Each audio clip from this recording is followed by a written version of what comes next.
یہ آخری دو احادیث پرٹیکولرلی جنگ جمل میں حدیث حوب کے نام سے مشہور ہیں. حدیث حوب، قیس بن ابو حازم تابعی کہتے ہیں کہ جنگ جمل کے لیے جاتے ہوئے بنو عامر کے گھاٹ کے پاس جب سیدہ عائشہ نے پڑاؤ کیا، سیدنا طلحہ زبیر بھی ساتھ تھے، تو اچانک کتوں نے بھونکنا شروع کر دیا. سیدہ عائشہ نے پوچھا کہ یہ کون سی جگہ ہے؟ تو ساتھیوں نے عرض کیا کہ یہ حوب ہے. تو سیدہ عائشہ رضی اللہ تعالیٰ عنہا نے کانپنا شروع کر دیا اور انہوں نے کہا کہ میں تو اب کبھی بھی آگے نہیں جاؤں گی، کیونکہ میں نے نبی صلی اللہ علیہ وآلہ وسلم سے یہ حدیث خود سن رکھی ہے کہ میری ایک بیوی کا کیا حال ہوگا جب کہ حوب کے کتے بھی اس پہ بھونکیں گے. بسم اللہ الرحمن الرحیم. السلام علیکم دوستو، آپ نے دیکھا حدیث حوب بیان کر رہا ہے کہ حضرت عائشہ رضی اللہ تعالی عنہ پر حوب کے کتے بھونکے. ایک ذی شعور آدمی اپنی والدہ کے بارے میں ایسی باتیں ہرگز نہیں کرے گا، اور ام المومنین حضرت عائشہ رضی اللہ تعالی عنہ کے بارے میں ایسی باتیں، اور ضعیف حدیث سے کہتا ہے ضعیف حدیث فتنہ ہے. ان ضعیف احادیث نے ہمارا بیڑا غرق کیا ہے، یہ دوسروں کو بتانے کے لیے، اور حضرت عائشہ رضی اللہ تعالی عنہ کے بارے میں ضعیف حدیثیں بیان کر کے لوگوں کو کیا بتانا چاہتا ہے. یہ حدیث ہے مصنف ابن ابی شیبہ میں اور دوسری کتب میں. مصنف ابن ابی شیبہ میں حدیث کا نمبر ہے 37,771. قیس کہتے ہیں کہ جب حضرت عائشہ رضی اللہ تعالی عنہ بنی عامر کی ایک گھاٹی پہ پہنچی تو آپ پر کتے بھونکے. قیس کہتا ہے، اور یہ واقعہ جنگ جمل کا، جب آپ جنگ جمل کے لیے جا رہی ہیں راستے پر یہ گھاٹی آئی جس پر حوب کے کتے حضرت عائشہ رضی اللہ تعالی عنہ پر بھونکے.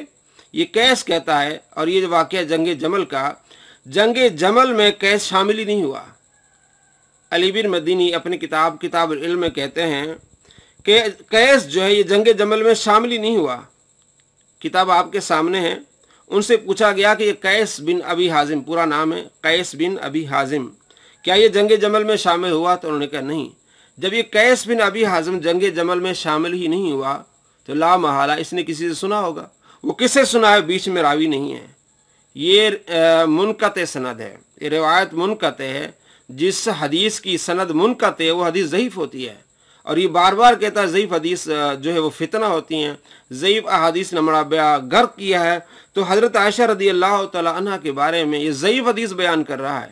قیس بن ابی حازم جو ہے وہ جنگ جمل میں شامل ہی نہیں ہوا. علی بن مدینی اپنی کتاب العلم میں لکھتے ہیں کہ قیس بن ابی حازم جنگ جمل میں شامل ہی نہیں ہوا.